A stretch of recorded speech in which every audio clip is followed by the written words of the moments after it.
welcome back to my channel, Latin Language, and we're going to discuss accounting for special transactions, partnership liquidation, part 1. So, nasa liquidation na tayo.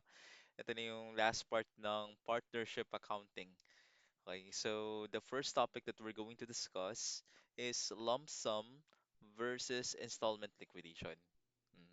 So, let's start with an introduction muna sa partnership liquidation. So, definition and nature. So, liquidation, ito yung termination of business. Ito na nilagay yung, magkasara na yung business mismo. Wala na. Mm. Unlike sa dissolution, diba, buo pa rin yung business. May nadagdag, may nabawasan, kasi nandun pa rin yung business. Unlike liquidation, wala na. Ano na yun, magkasara na. So, process niya, process by which, ayun, yung assets natin, kino-convert yan sa cash, nililiquify natin siya. Kasi, ang cash kasi pinaka-liquid. So, yung inventory, yung receivables, equipment, kino-convert yan sa cash as much as possible. Siyempre, yung liability, sinesettle din yan. Siyempre, nag-asara ka ng business, dapat magbayad ka ng utang, di ba? Mm. At yung mga natitirang pera, i-distribute yan sa owners. Kung may pera pa, di ba? Mm. Basis liquidation may be voluntary per agreement of partners or involuntary kapag bankrupt na. Ito sa mga future natin na videos to, lesson. Part 2, 3, 4, I don't know. Malalaman natin.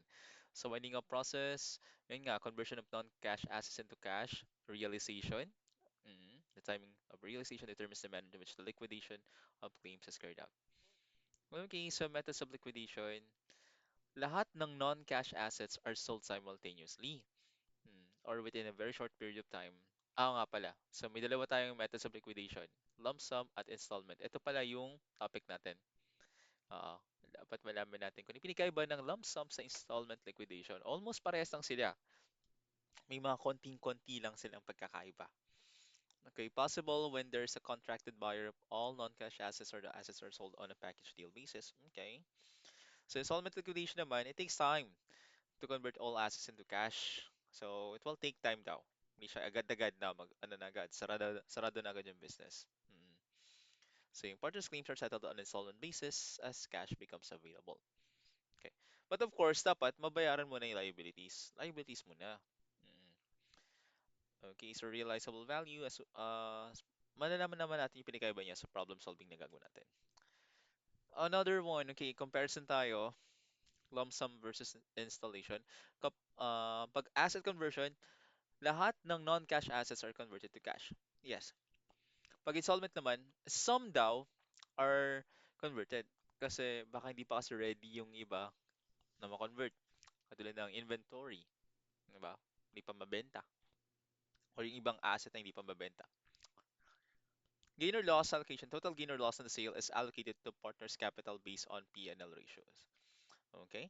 Pag installment naman, the carrying amount of any unsold non-cash asset is considered a loss na. Mm.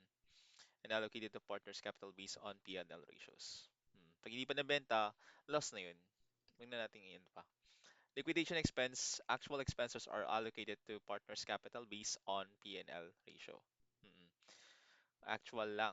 Actual expense lang. Kapag installment liquidation, actual and estimated future expenses. Siyempre, pag mag-liquidate ka, may uutusan kang tao para ma-liquidate yung asset na yun. Babayaran mo yun. At syempre, expense din yun, di ba? Mm. At i-allocate din yan sa P&L ratio. Sasaluhin ng mga partners yan. Of course, sino sasalo nun? Outside creditors, liability of outside creditors are fully settled. Dapat lang.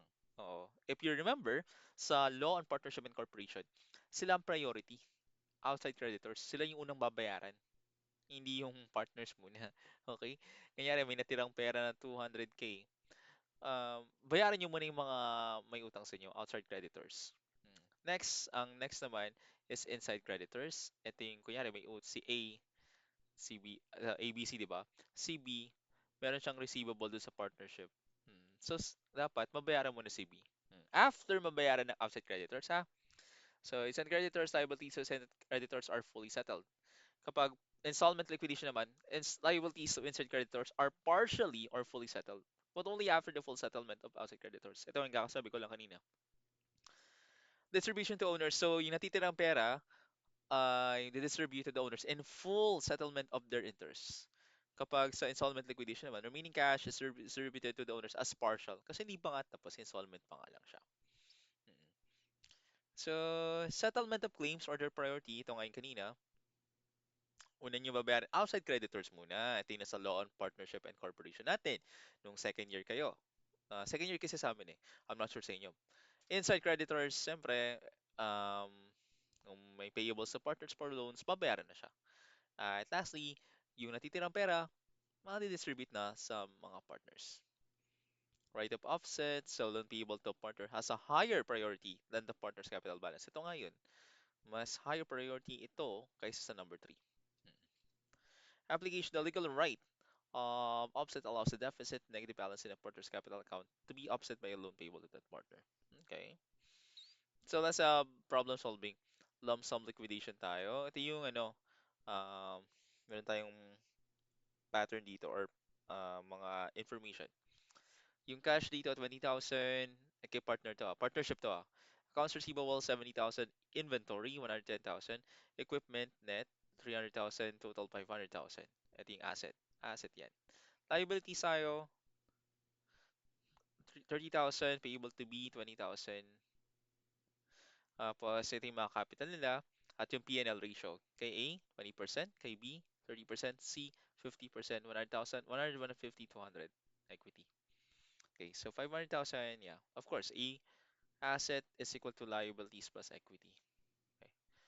Yung case 1 natin, okay, let's have the first problem solving. Lump sum liquidation muna tayo. Information on the conversion of non-cash assets is as follows. Siyempre, ito yung unang information. May mga information na nagdagan. Ito yung pampalito sa mga accounting problems. 50,000 daw collected on the accounts receivable, the balance is uncollectible. So yung accounts receivable na 70,000, 50K lang daw yung makokolekta. Yung 20 mil na natitira, wala na. Thank you na lang yun. Take note ha. So, 50K na lang. Hmm. Nagli-liquidate na tayo eh. 'Di ba? Nasa liquidation na tayo. As much as possible, kukunin mo na lahat ng pwede mo makuwang cash. Gagawin mong cash lahat yan. Accounts receivable mo, yung 70 mo, ay 50K na lang. Yung 20K po, thank you na lang yan. Thank you. Hmm. Next one, 70,000 was received for the entire inventory. Yung 70,000 na yan, ito, 110,000 ng inventory mo. Yun yung amount, di ba? Kaso 70K lang daw, receive natin sa entire inventory. Yung 40K, thank you ulit yan.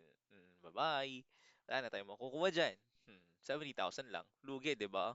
Hmm. Yung equipment daw, sold for 250,000. So, 300,000 talaga yung equipment. I think that's a fair value. Kaso, nakuha mo lang 250,000. So, 50,000 is bye-bye ulit. Thank you.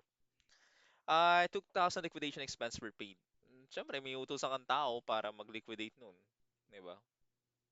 Hindi mo pwedeng libre yun. Requirement dito is we will determine the amounts of cash distributed to the partners in the final settlement of their interest. So, how are we going to do that? Okay. Ito ang una natin gagawin. Kukompute mo muna. Okay, nalagay ko dito. Sorry. Ito yung solution. Solution, step 1, compute for the gain or loss on the sale. Kasi mukha talagang loss yan based on sa information. So, una, yung collection on accounts receivable. AR na lang ang lalagay ko ha. Accounts receivable naman yon understood. So, magkano? 50,000 nakalagay dito. 50,000 na lang yung collection on AR. Hmm. Next, hindi ko na nakalagay ng parenthesis. Next natin is sale of inventory.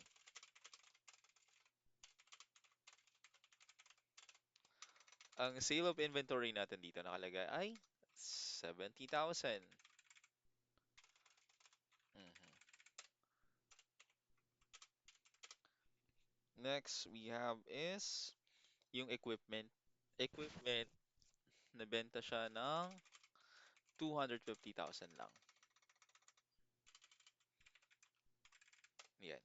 And lastly, liquidation expense. Siyempre gastos yan. Ah, 2,000 yan.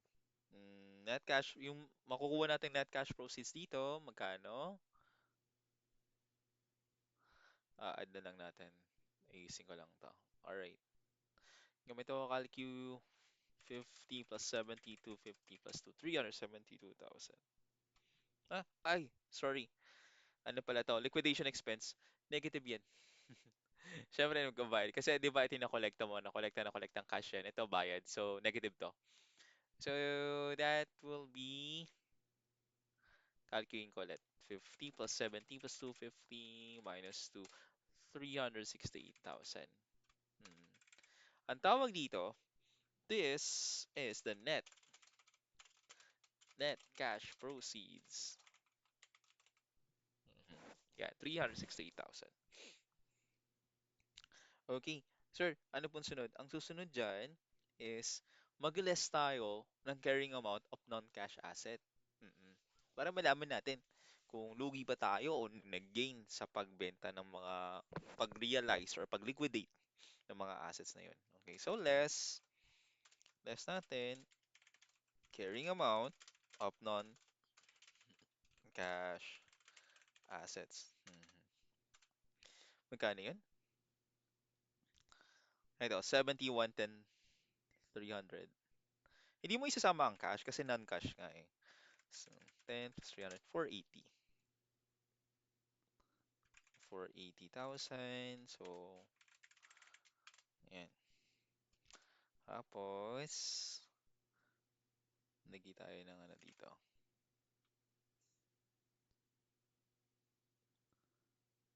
Okay.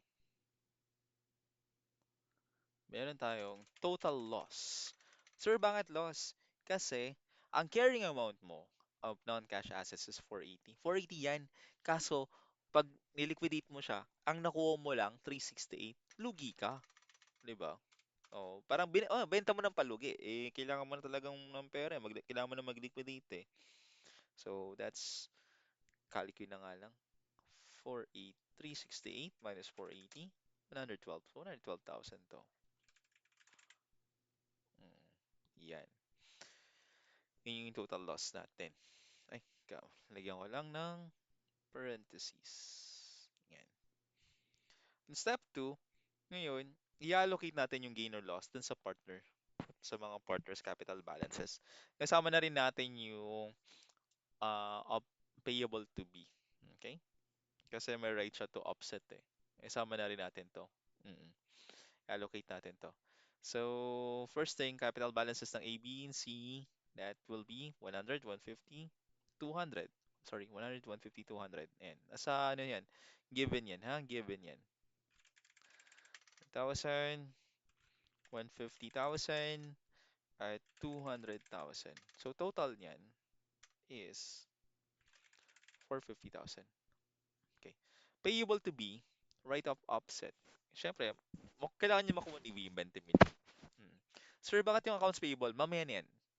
Kailangan muna natin malaman yung sa capital balance. Hindi mo natin sasama tong accounts payable. We'll do that later. Okay. So, payable to be, right of offset, meron tayong makukuha dito na si B na dagdag 20,000. Okay? Total ng capital partnership. Yan. So, add mo lang yan. Yan. Add mo. And that will be for 70,000. Allocation of loss, may tanda mo, may 112,000 dito. I-allocate natin yan. Yung pagkalugi na yan, pagkahatian din nila yung pagkalugi. So, paano yun? Ito yun, P&L ratio na 20%, 30%, 50%.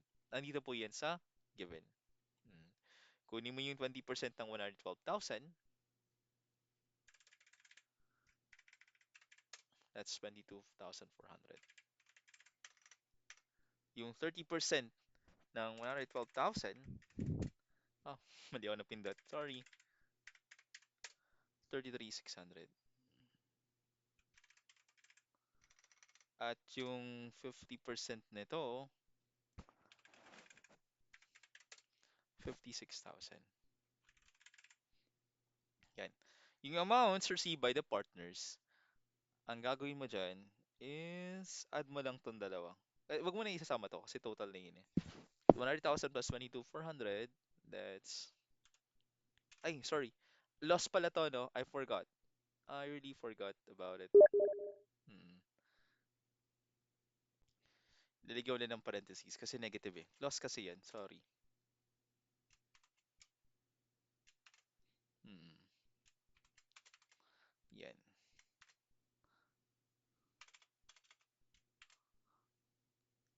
Yan. Ngayon, ma-minus mo yan. So, 100,000, 77,600. Ito naman, minus 133,600. 136,400. At 200,000, minus mo siya ng 56,000. 144,000. At yan. Mhm. Ito na lang. Add, minus mo to. 470,000 minus 112,000. Sorry, mali. 350,000 to. Mm. At kapag inad mo naman left to right, you will get 350,000. Okay? Now, we can also check kung tama ba tayo, yung accuracy ng answer natin. Gagawin mo, kunin mo yung una, beginning balance ng cash. Beginning balance of cash. Tama ba spelling ng beginning? Yeah, tama siya.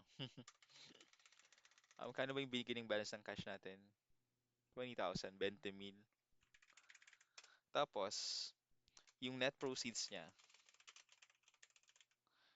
Nakuha ko to kay Milan na, sa libro ni Milan. Of non-cash assets.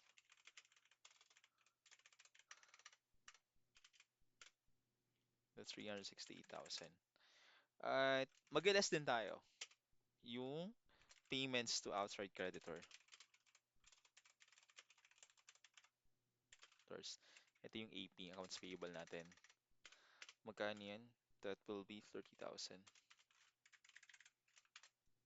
Mhm. At lagay ka ng linya dito. Okay.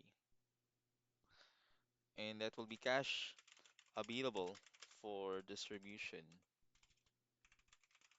to partners. Hmm. Check natin, tama ba tayo? 20,000 at ka ng 368,000. Ito yung net proceeds from the sale of that non-cash assets. Mhm. Minus ka ng 30,000. Ito. Sir, saan galing yung 368,000? Dito po siya galing. Ayun o. Pag inad mo to at minus, ito lalabas. Pakita ko lang. 50,000 plus mo ng 70,000 plus 250,000 minus mo ng 2,000. 368,000. Net cash proceeds at less payments to outside creditors na 30,000. And yung cash available dito for distribution ay 350,000. Which is, ito yun. Mm, ito yun. Ayan o. Same. Equal siya. Ngayon, mag-journal entry tayo. Just in case pagawasan yung journal entry. Ano ba yung nakalagay dito na date? Hindi ko yata nalagay yung date. So, lagay ko na lang dito, date na lang, ha? So, date natin, journal entries cash, i-debit natin yung cash na nakuha natin, which is, 358 or 368. Ay, lalagyan natin dito 368 kasi cash nga eh. Hindi, ito kasing cash available for distribution for partners. Andito, hindi yan. Okay. Yung cash na nakuha mo natin sa pagbenta ng mga non-cash asset ay 368,000.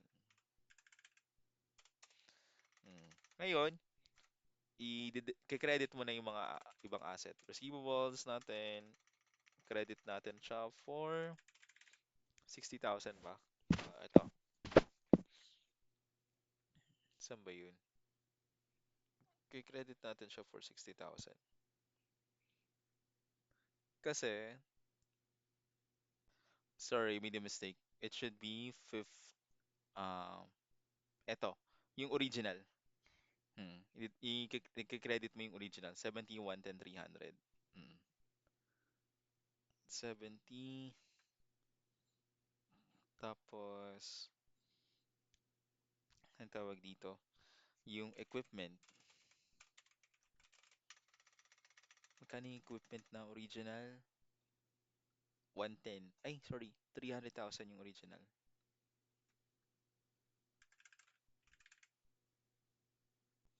Tapos, yung inventory. Dapat nauna mo na yung inventory bago yung equipment. Yung inventory na original is 110. Oo. Oo. Okay. Tapos, lalagay din natin yung loss. Ang loss natin dito is 112. So, usog ko na lang to. Mhm.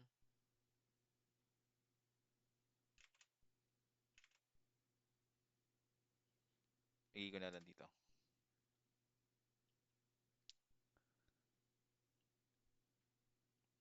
Ano ba to? Nagkagulo na siya. Tanggalin ko na lang muna ito. So, that will be 368,000 to. At dito yung loss. Ang tawag dito ang loss on sale. Yung pag-liquidate natin. Magkano yung loss on sale natin dito? 112,000. Mm. At kapag chinek natin, dapat pares yung debit credit. 368,000. For 80,000 to, yung debit. So 70 plus 30 plus 110. Sorry. 70 plus 300 plus 110 for 80 din. Oo. Pantay ang debit credit natin. So, ito naman is yung to record the realization of non-cash asset. Talagay ko na lang to dito, ha?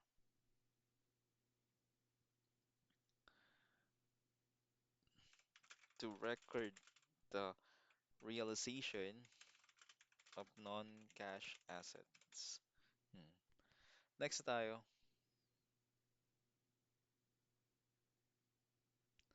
Punta tayo sa susunod. Mhm. Okay. Lagay ka dito ng date ulit.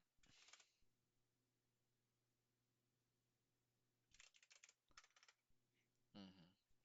Ngayon, ang gagawin natin is, di ba na-record din natin yung mga, na-liquidate natin yung mga non-cash asset. Nakuha natin yung cash at may loss on sale. Tatanggalin na natin yung capital. Mhm. So, ay, di pa pala yung magkatanggal ng capital. I-record natin yung loss dun sa capital nila. Okay? So, capital ang loss, nabawasan yung capital niya. Kaya tayo nagde-debit ng capital kasi nabawasan siya ng 22,400. Mm. Next naman yung B capital. Magkano nabawas sa kanya? Check natin. 33,600.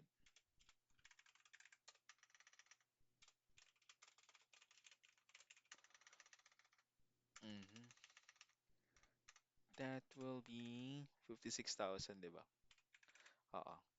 Ngayon, lalagay mo din dito yung 112,000 which is the loss on sale. Mm. Yan. Ito yung dahilan bakit nabawasan yung capital nila. Yan. Mm. Yung loss on sale mo para mawala na. Oo. Parang nilipat lang natin. Okay? Next naman, isa pa ulit. So, lalagay ko lang pala ng ano to, ng description to rec to close, sorry, closing itong ginawa natin. To close the loss on sale to the partners' respective capital accounts. Mm. Kasi di ba may loss on sale tayo dito? I-close ko lang siya. Okay, another one. Yung meron tayong accounts payable, di ba? Accounts payable, i-settle natin. Magkano yung accounts payable natin kanina? 30,000. Binayaran na natin siya ng cash. Okay.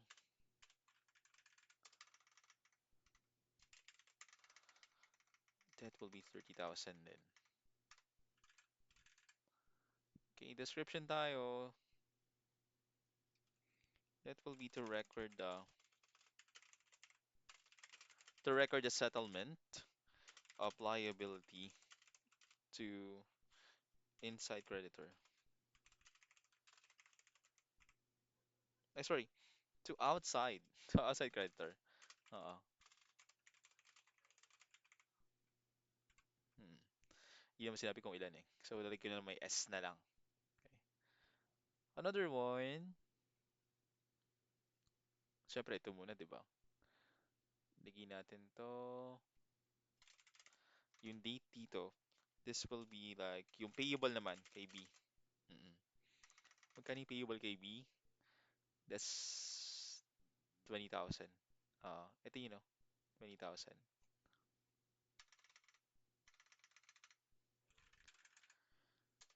20,000 payable to B. Siyempre, cash ginamit.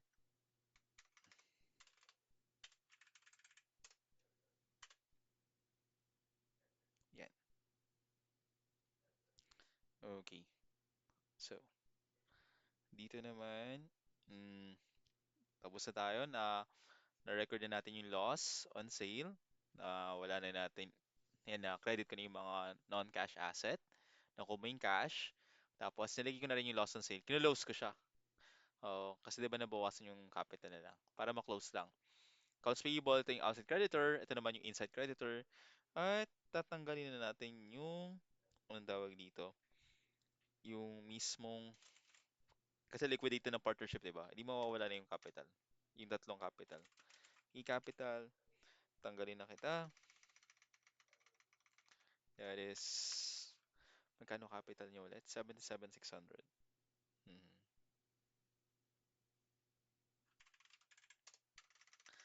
Okay. Dito, kay B Capital. Remember, kay B Capital, meron siyang 136,400, di ba? 136,400 na loan. Kaso, bawasan natin siyang 20,000. So, saan nanggaling 20,000? Kasi mga may payable to be. Mm. At hindi siya, at ang mismong capital niya talaga ay ito lang. Mm. 116,400. Yung kay C naman, wala naman special dito. Copy mo lang yung 144,000 dito.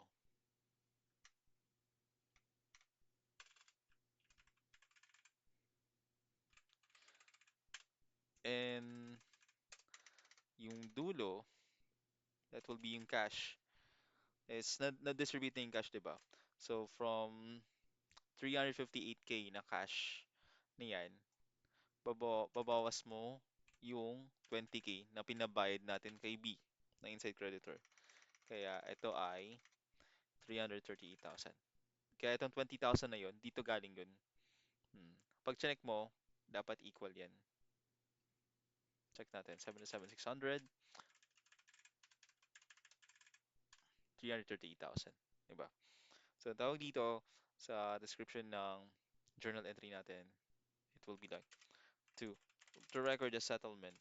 To record the settlement of the partner's capital business. Sorry, capital balances. Mm. Ang haba no. Kasi journal entry talaga yung papatagal eh. Mm. Okay. So, let's have the next one. Problem solving number 2, installment liquidation naman tayo.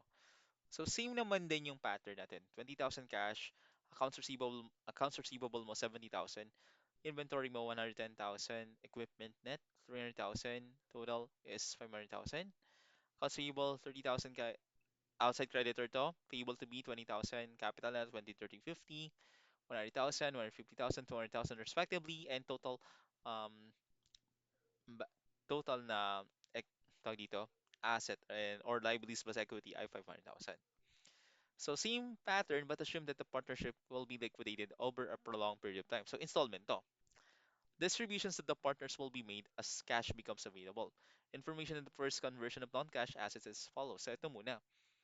So letter A, 75% down na accounts receivable was collected for only 30,000 pesos. Half of the inventory was sold for 40,000. Equipment with carrying amount of 200,000 was sold for 120,000. Actual liquidation expenses of 2,000 were paid, and estimated future liquidation expenses totaled 1,000. Yung 9,000 daw na cash was retained in the business for potential unrecorded liabilities and anticipated expenses. Siyempre, hindi mo pa kasi lahat nabebenta. Installment nga to. So may parang tinabi mo ng pera just in case na magkaroon ng gastos. We will determine the amounts of cash distributed to the partners from the partial realization of partnership assets. Hindi na tayo nagagawa ng journal entry. Ang haba ng journal entry na yan. Okay, so first things first, ang gagawin mo is, hanapin mo muna yung capital balances nila. Ano? Yeah. Kasi para mahanap yon, wala pa tayong total loss, usog ko muna to. Okay. Ang gawin natin is, katulad ng ginawa natin kanina. Solution, step 1. Ang step 1 natin dito is, compute for the gain or loss. Hmm. So the first one, teka lang, binala ko ng kulay.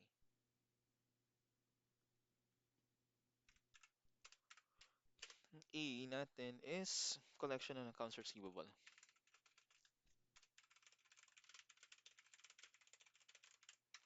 Yung collection and accounts receivable natin, 75% daw was collected for only 30,000 pesos. So 30,000 lang na ani mo. Eh, di mo na kukunin yung 75% nito, tapos blah blah blah blah. Kung magkano lang yung nakolekta mo, yun lang. Wala tayong pake dun sa iba. Installment to eh. Okay. Wala tayong pake dun. B, half of the inventory was sold for 40,000. So, hindi mo kakalahati. Kunin mo lang kung magkano yung nakuha mong cash, yun lang. So 40,000. Natin siyang gawing complicated. Sale of inventory. That will be 40,000. Next, sale of equipment naman, which is now, carrying amount of 200,000 was sold for 120,000. Hindi 120,000 na lalagay ko dito. KD naman is actual liquidation expenses of 2,000 were paid. So, bawas yun.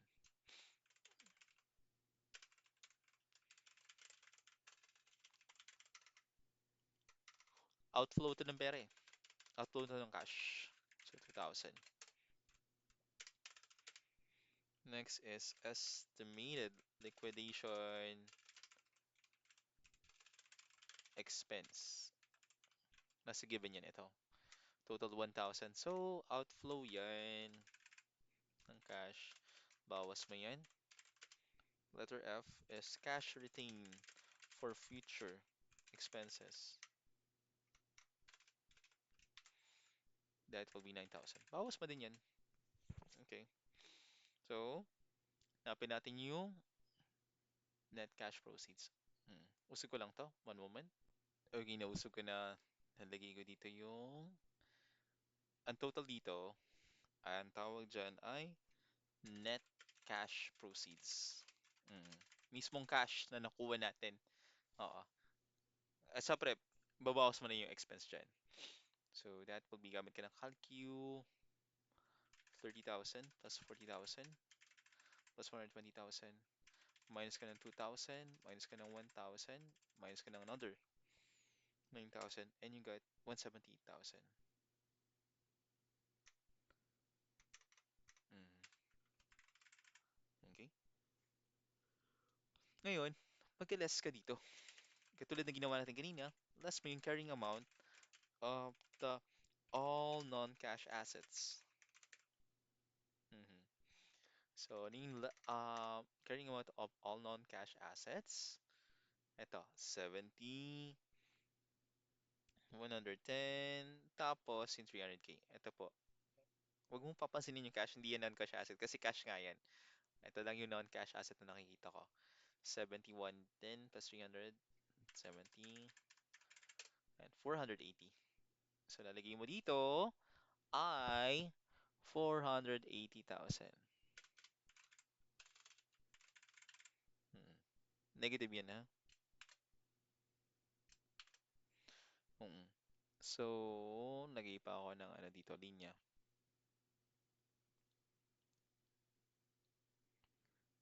At mapapansin mo na lugi. Ang laki ng nilugi nila. Mga, tingnan natin.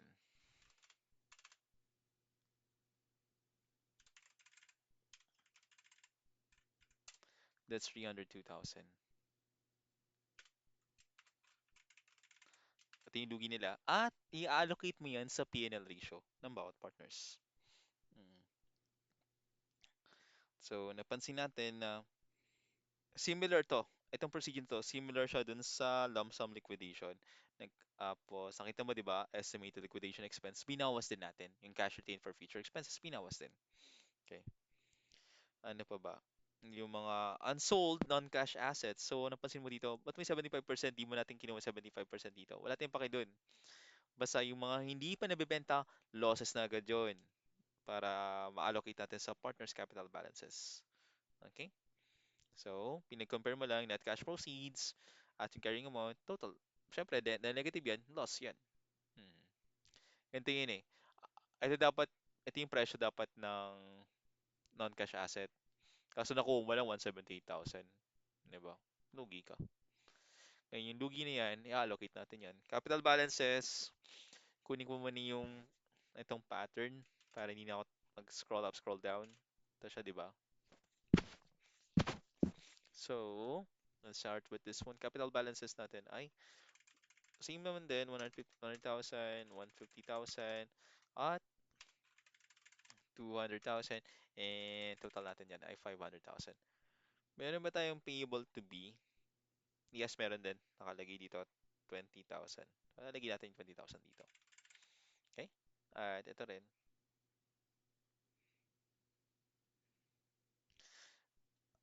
Mhm. Oh, sorry. 450 lang to. My mistake. 450 lang yan. Kala ko kasi itong 500,000 kasi may 50,000 dito. So, 100 plus 150 plus 100, 450. So, nadagdagi pa ako ng 20,000 dito. At yung total nila, baba mo lang yan. Tapos ito add mo. At ito ay 200,000. Mhm. Pag in-add mo yan, 470,000. Diba? Allocation of loss, magkano yung loss nila? 302,000. So, i-allocate mo yung 302,000 na yan dito.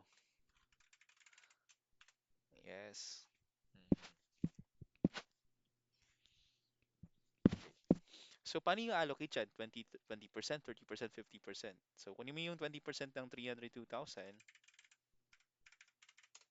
6,400. 60,400. Negative yan ha.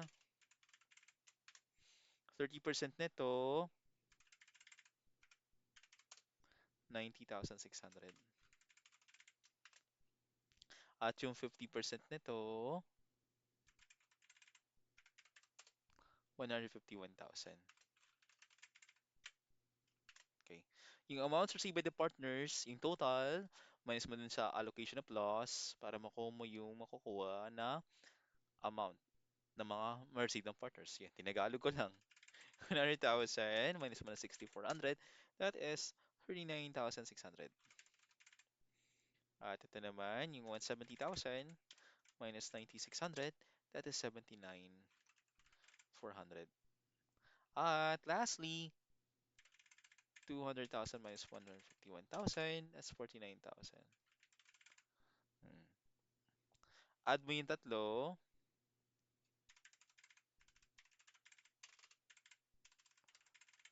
168,000. Hmm. Yan. Kasi 470,000 minus mo ng 302,000. Dapat mag-balance yan. Ito, minus mo dito, ito lalabas. Pag inet mo itong tatlo, ito yung lalabas. Okay. So, ganun lang siya. Hmm. 168,000 siya. Hmm. And of course, we're going to check din pala. Bababa ko lang ulit to. So, for checking din pala, lagyan natin to dito. Checking. Gamit ako puti. So, for checking, yung beginning balance of cash natin, kani beginning balance of cash, that is 20,000. Nakalagay dito, ito yun, no? Tapos, Lagyan natin yung net cash proceeds. Mm, net cash proceeds natin, yung mismong um, nakuha dito. So, isipin natin na dapat ba 168?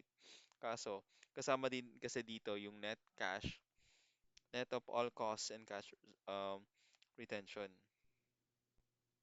So, ito bang 168,000 na lagi ko dito? Hindi, kasi ito yung amounts received by the partners. Yung balikan mo yung problem. Ito yun, oh, net cash proceeds, 178,000. Ito po yun. Mm, yan. Hindi itong 168,000 ha. 178. Mm. Tapos, gawa ka dito ng isa pa. Dito naman, this will be the payment to outside creditors. Ito yung parang kanina lang. Accounts payable natin, kanina. Gano yun? Ito na, nilagay ko na dito, 30,000.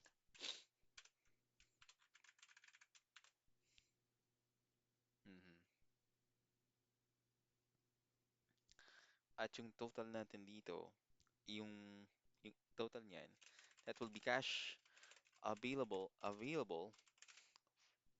for distribution to partners. That will be 20,000 plus 178,000 minus 130,000, 168. Ayan, 168.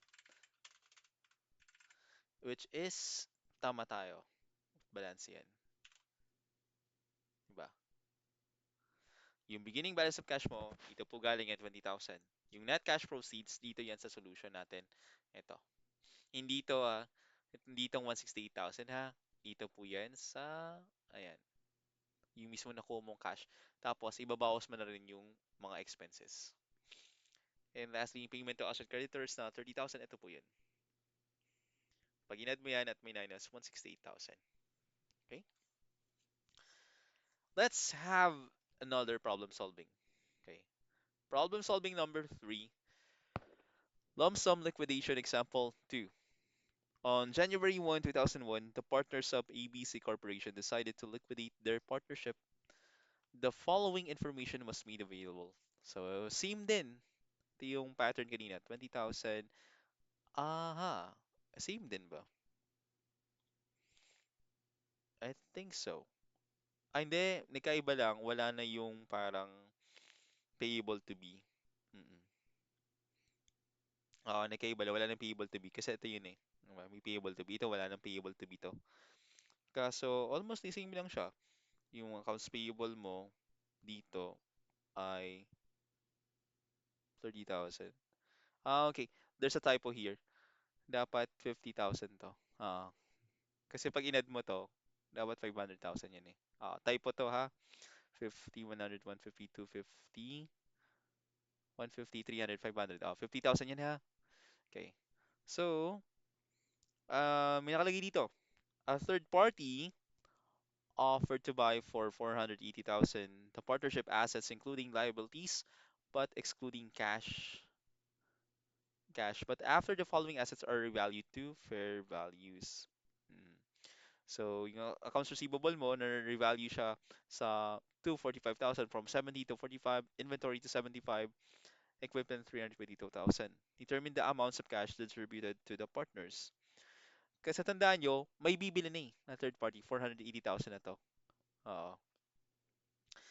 Ang gagawin natin dito is, um, ang yun nga, solution muna.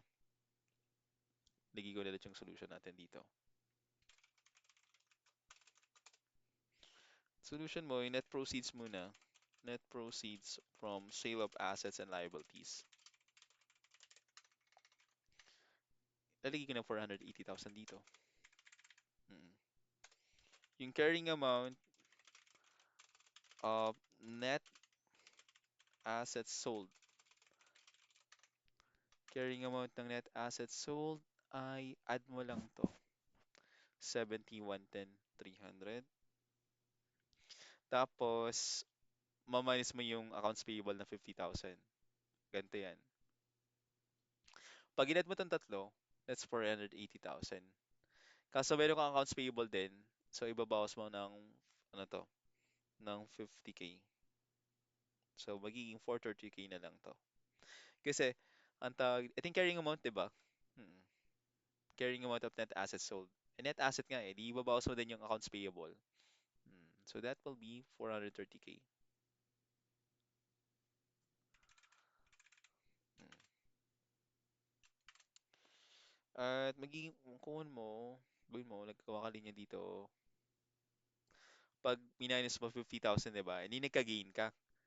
Kasi kumita ka ng 480 para sa carrying amount ng net assets na 430 lang. Lagay ko dito, gain on sale, 50,000. Okay. Sir, paano yung revaluation dito? Um, pag chinek nyo naman siya, pag ginawa nyo siyang, ni-revalue nyo siya, at ginawa nyo yung process, a-array pa rin kayo dun sa same eh. Sa same amount. Magkaka-gain on sale pa rin kayo. Mm. Ang technique dito, pag may bumibili, kunin mo na agad yung carrying amount, wag mo na i-revalue. So, pampalito lang to. Kaso, pwede mo naman siya gawin, long cut ngayon, i-revalue nyo siya, tapos, hanapin mo yung difference ng carrying amount, tapos kukunin mo pa yung ano, tagal yun. Diba? Pag may ganito, pag may bumili na, diretso na agad dun sa carrying amount na lang. Tapos, bawas mo yung sa liabilities din. Mm. Okay, so wala natin yung gain on sale, nakuha na natin. Ang gawin natin, may table ulit tayo dito. Lalagyan natin yung, dapat malaman natin yung amounts received by partners. Mm. Ayusin ko lang to. Alright, so natanggal ko na yung extra row dito. Okay. Capital balances natin, ayusin natin to. Capital balances nila. So, ito, 100, 150, 200. Mm. 100, 150, 200. Mm. Okay. Total niyan, that will be 450,000. Yung allocation of gain natin dito is, magkano yung gain niya? 50,000. So, i-base nyo siya sa P&L ratio. So, 20% ng 50,000. Mm, mm, 10,000. At yung 30% ng 50,000, that's 15,000. And lastly, yung kalahati niyan, that will be 25,000. Yung amounts received by the partners, add mo lang lahat yan.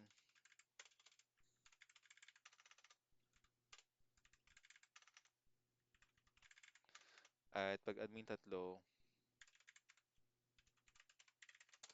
500. Mm. Are we done? Yeah, but mas maganda kung i-check natin. Yung beginning balance ng cash ay 20,000. Mm. Yung net proceeds from assets and liabilities, dito po natin siya titingnan. Ito yon. Nakalagay dito sa solution, 480,000. Kasi ito yun, know, binili niya nga eh. Oo. Ito yung makukuha natin, 480,000. At yung cash, pag add mo yan, that will be 500,000, which is the same dito sa amounts received by the partners. Ayun na nga, di ba? Okay. Wala tayong journal entry. So, ito na ba yung last?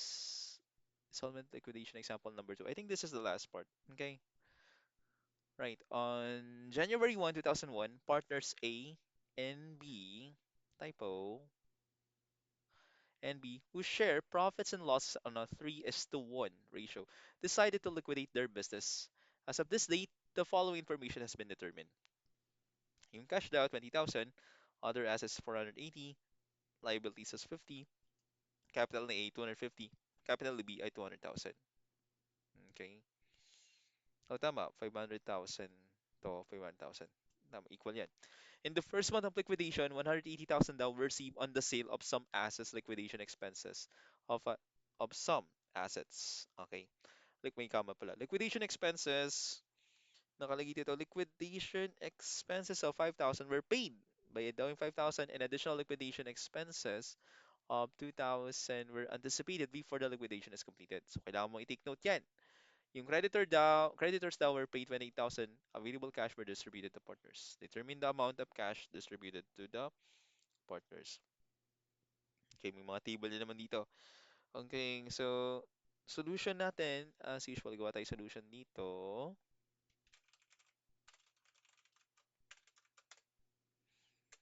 So solution natin dito is sale of certain assets. Sorry, sale of certain non-cash assets.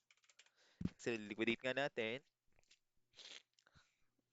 That will be, magkano ba yung nakalagay dito? 180,000. Ah, ito, nakalagay sa given. Sa problem pala.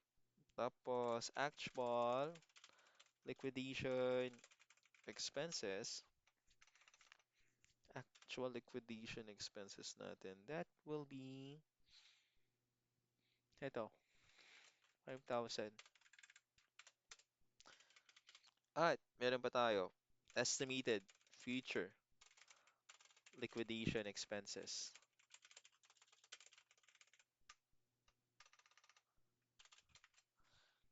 That will be 2,000.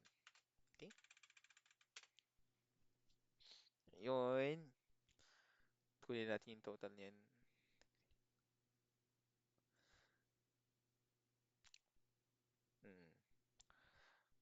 Hmm. Ito na yung net cash proceeds natin.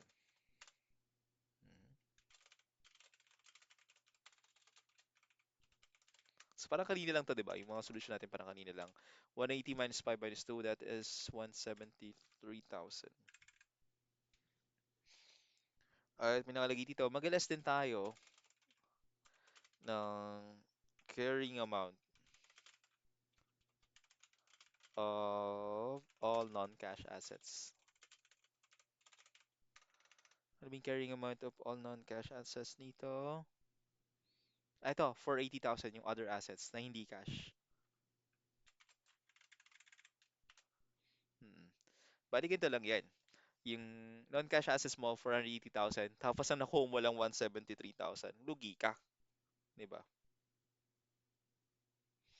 Naligyan natin dito to. Pula ko para ano, ramdam na loss.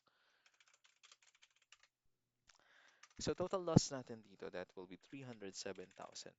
Hmm. Yan. Ito na yung mismong loss natin. Ha? Sir, bakit yung 28,000 hindi natin muna pinansin? Mamaya na yan, hindi siya kasama yung mga creditor, yung mga ganito. Kasi ginahanap lang na muna natin yung mismong net cash proceeds. Okay? At yung total loss. Kasi cash proceeds muna tayo. Huwag muna itong mga nagbayad tayo sa bank creditors. Okay? So, capital balances before liquidation. Capital balances before liquidation. That will be, saan ba dito to? Nakalagay ba?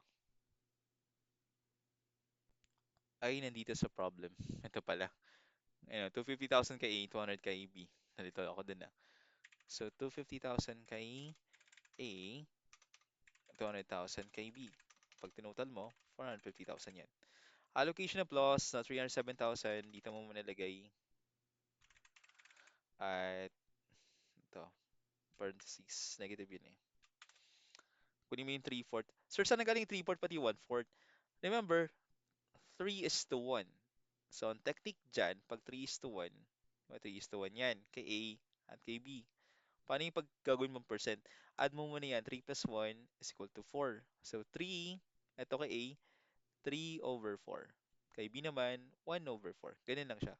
Pag kinalky mo yan, 3 divided 4, sorry, 75%. 75% to, ito naman, 25%. So, lagi lang, 75% ang 3/4, 25% ang 1/4. Kunin mo yung 75% ng 307,000, that's 232.50.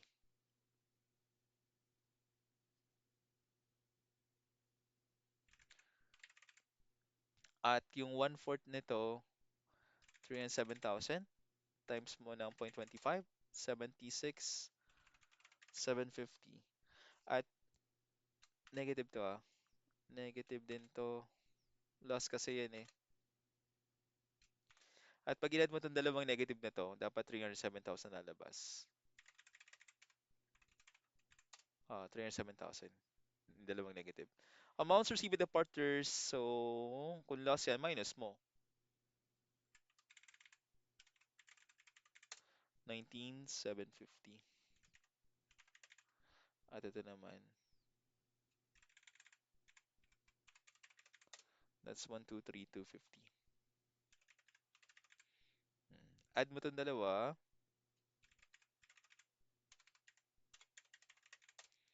143,000. Pag tignan mo, 450,000 minus ka ng 307,000. That's 143,000. Pag nag-check ka, beginning balance ng cash natin ay, nandito ba? 20,000? Yes, nandyan.